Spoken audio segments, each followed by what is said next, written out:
자, 읽어드린 본문의 말씀을 통하여서 빛을 갚아야 한다. 이런 제목으로 하나님의 말씀을 전해드리겠습니다. 경제 용어 중에서 자본주의는 빚을 먹고 산다. 이런 말이 있습니다. 중앙은행은 시중은행에 돈을 꾸어주고 시중은행은 또 개인이나 사업자들에게 돈을 꾸어줍니다.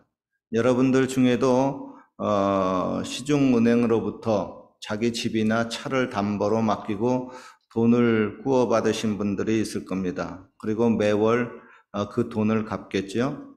어때요? 요즘도 은행빚 잘 갚고 있습니까?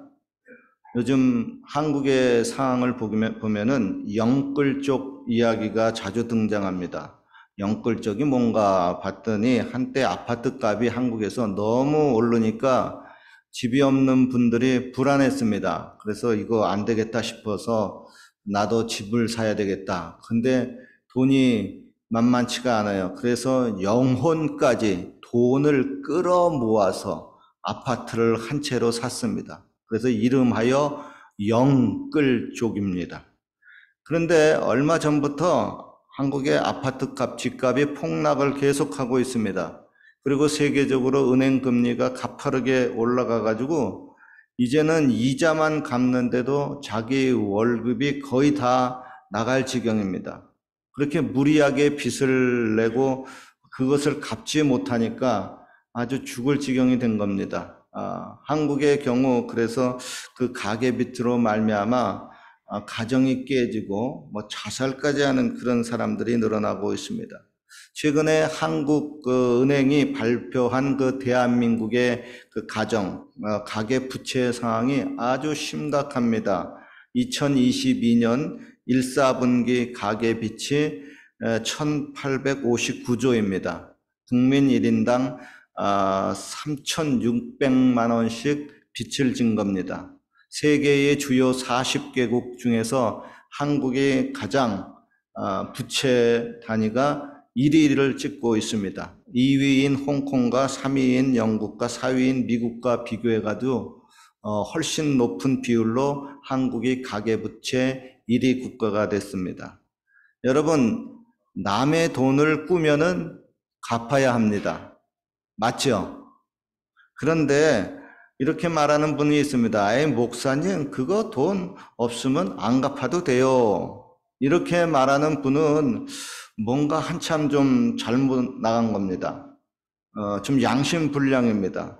그리고 어떤 분은, 아이, 목사님, 돈 없는 걸 어떡합니까? 배째라고 하십시오. 이렇게 말하는 분이 있습니다. 그런데 이런 분 진짜 상대방 잘못 걸려가지고 배가 째지고 배가 갈라져가지고 자기 간이나 콩팥이나 장기들이 적죽을 당할 수가 있습니다. 배째라는 말 잘못하면 안 됩니다.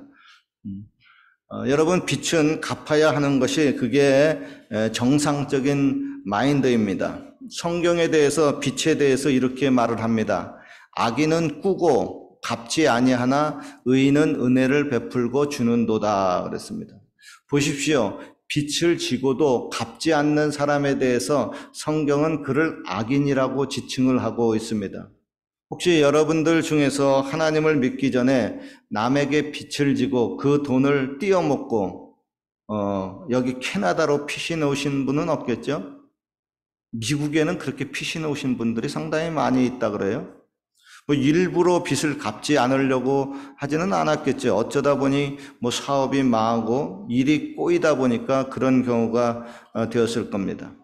하여간 지금은 돈이 없어서 빚을 못 갚아도 나중에 돈이 생기면 내가 반드시 빚을 갚아야 되겠다. 이런 마음을 갖는 것이 자기 양심에 꺼리끼질 않습니다.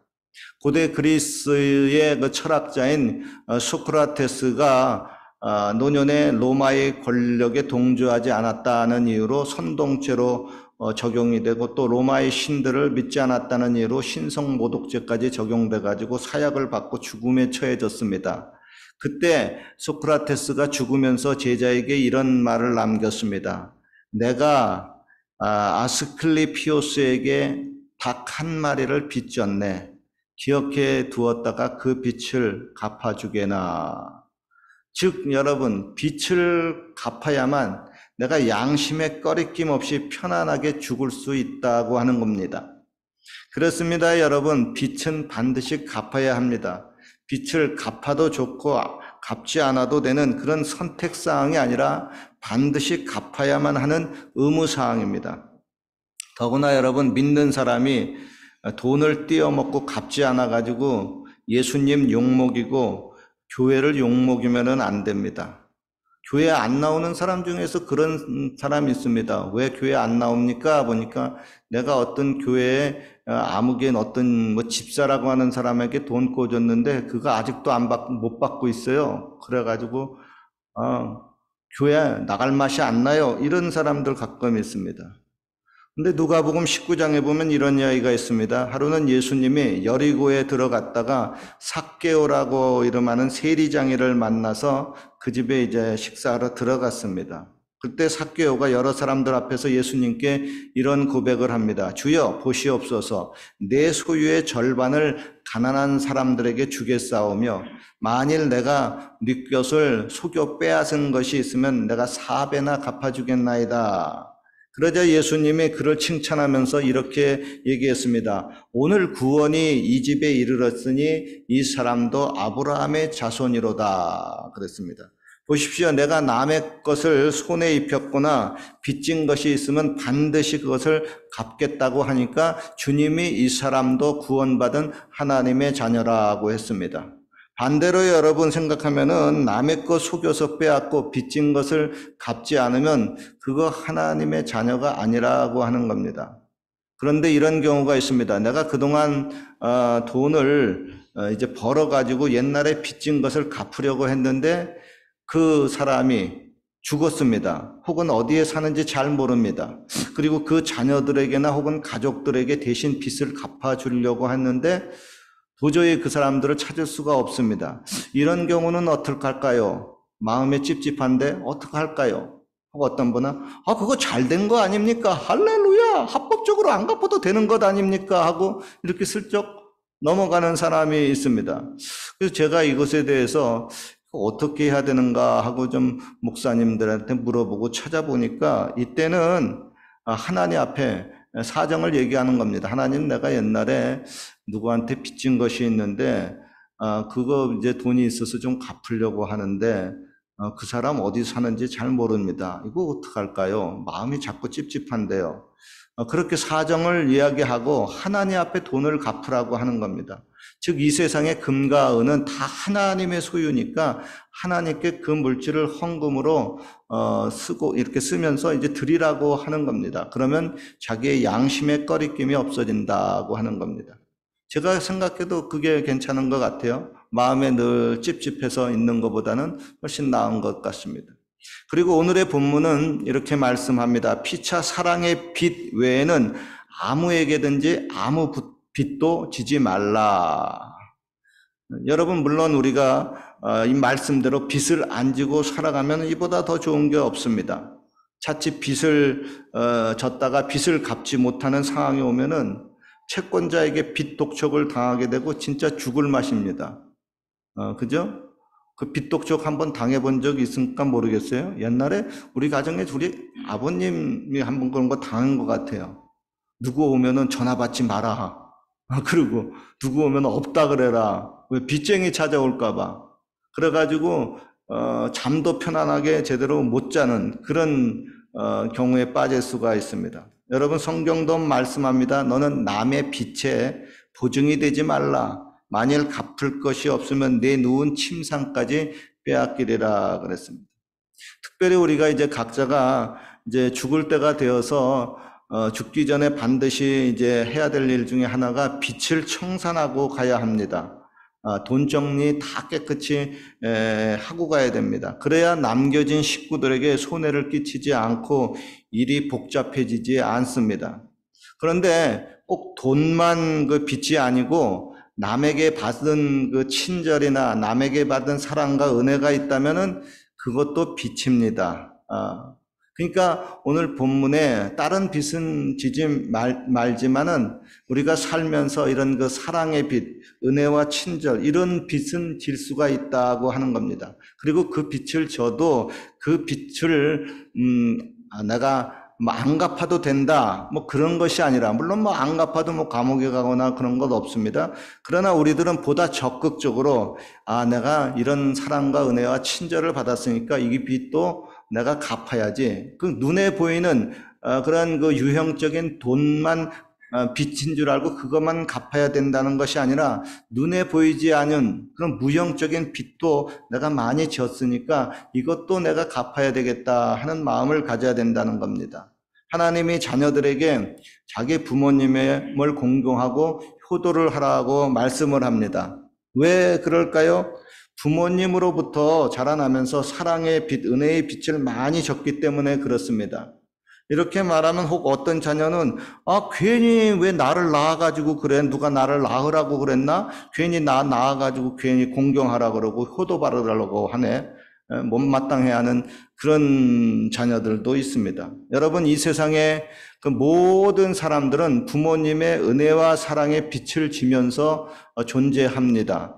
생각을 해보십시오. 한 어린 갓난아이가 태어났는데 그걸 누가 반드시 돌봐야만 합니다. 그냥 내버려 두면 그거 반드시 죽고 맙니다. 부모님은 그런데 힘들고 어려워도 자기 자녀만큼은 살리겠다고, 그 자녀만큼은 잘되게 하기 위해서 거기에 사랑을 쏟고 희생을 많이 쏟았습니다. 그런데 그 부모님에게 그 사랑의 빛을 갚아주지는 못할 망정 부모님이 나한테 해준 게 뭐가 있냐 하고 부모님을 욕하고 때리면은 하나님이 이놈 합니다. 그리고 우리는 또 예수님께 진 아주 큰 빛이 있습니다.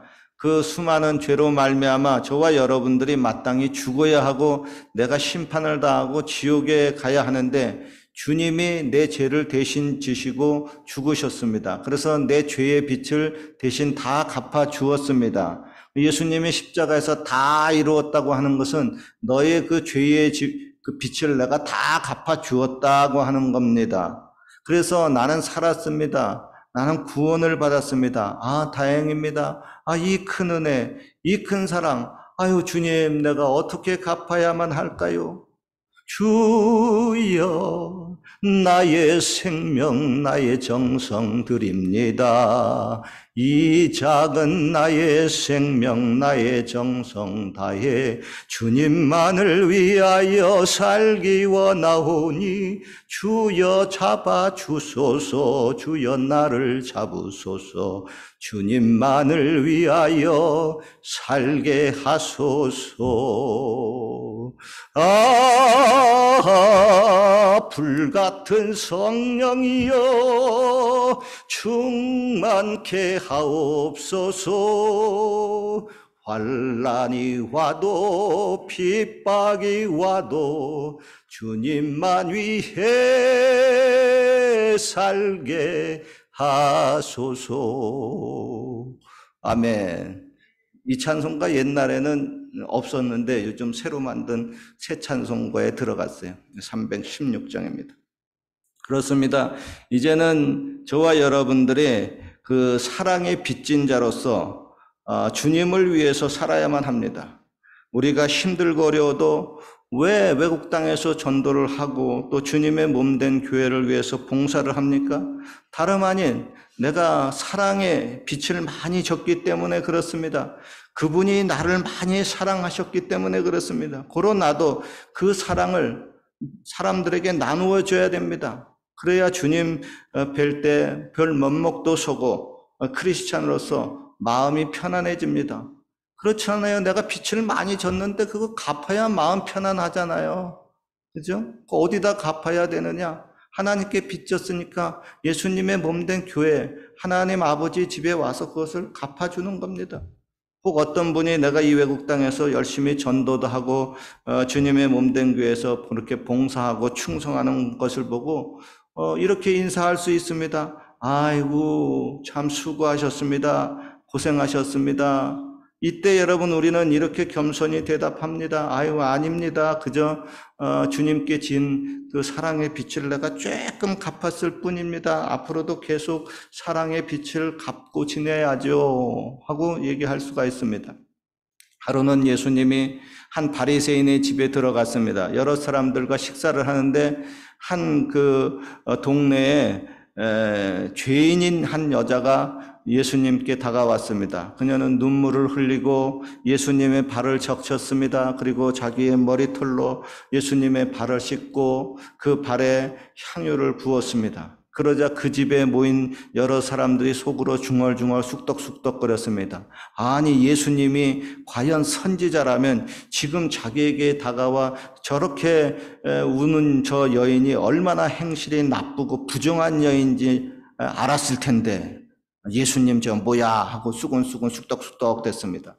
그러자 예수님이 시몬 베드로에게 넌지시 묻습니다. 시몬아, 내가 너에게 물어볼 것이 있다. 예, 선생님, 말씀하십시오. 가라사대 빚 주는 사람에게 빚진 자 둘이 있어서 하나는 500데나리온 빚을 졌고 하나는 50데나리온 빚을 졌는데 갚을 것이 없으므로 둘 다 탕감하여 주었으니 둘 중에 누가 더 저를 사랑하겠느냐? 시몬 베드로가 대답합니다. 예, 제 생각에는 많이 빚을 탕감받은 사람이 더 사랑하겠나이다. 내 판단이 옳도다. 여러분 보십시오. 빚을 많이 졌지만 많이 탕감받은 사람은 많이 사랑합니다. 저와 여러분들도 마찬가지입니다. 누가 주님을 가장 많이 사랑할까요? 주님으로부터 빚을 많이 지고 그 빚을 많이 탕감받은 사람입니다. 즉 주님의 용서와 사랑을 많이 받으면 받을수록 그분을 사랑하고 그분께 충성합니다. 저와 여러분들은 모두 하나님으로부터 그 크신 은혜와 사랑의 빛을 많이 진 사람들입니다. 고로 우리는 주님을 많이 사랑합니다. 그런데 안타깝게도 자신이 하나님으로부터 얼마나 많은 사랑의 빛을 졌는지 잘 깨닫지 못하는 사람이 있습니다. 자녀들도 그래요. 커가면서는 이제 부모님이 나를 이토록 많이 사랑했구나. 나를 위해서 마음을 굉장히 졸이셨구나. 이런 것을 깨닫는 사람은 이제 부모님 마음 아프게 해드리지 말아야 되겠다. 내가 부모님 앞에서 바르게 서야 되겠다. 그렇게 자신이 결단하고 그렇게 행동을 하려고 합니다. 그런데 그 부모님께로부터 지은 사랑의 빛이 뭔지 깨닫지 못하고 하나님께로부터 지은 그 사랑의 빛이 뭔지 깨닫지 못하면은 그런 결단을 할 수가 없습니다. 바른 자녀, 바른 하나님의 백성이 될 수가 없습니다. 그거 참 안타까운 일이죠. 그런 사람들에게는 한번 교회에 오는 것도 굉장히 힘들 겁니다. 왜? 빚을 갚아야 되겠다는 그런 마음의 열정과 사랑이 없기 때문에 그렇습니다. 결론입니다. 세상 빚도 저와 여러분들이 잘 갚아야 합니다. 그리고 남에게 받은 그 은혜와 친절과 사랑의 빛이 있다면 그것도 갚아줘야 됩니다. 또한 부모님으로부터 받은 은혜도 갚아야 됩니다. 더 나아가서 가장 큰 사랑을 베푸신 독생자 예수님을 날 살리기 위해서 내어놓으신 그 하나님의 사랑의 빛을 갚아야만 합니다. 그래야 좋은 신자고 그래야 바른 크리스찬이고 그래야 바른 인격자입니다. 아무쪼록 여러분 사랑의 빛을 잘 갚는 중에 좋은 크리스찬으로서 하나님을 크게 기쁘시게 해드리는 귀한 자리에 서시기를 주님의 이름으로 축원합니다. 기도드리겠습니다. 하나님 아버지, 빛을 많이 줬습니다.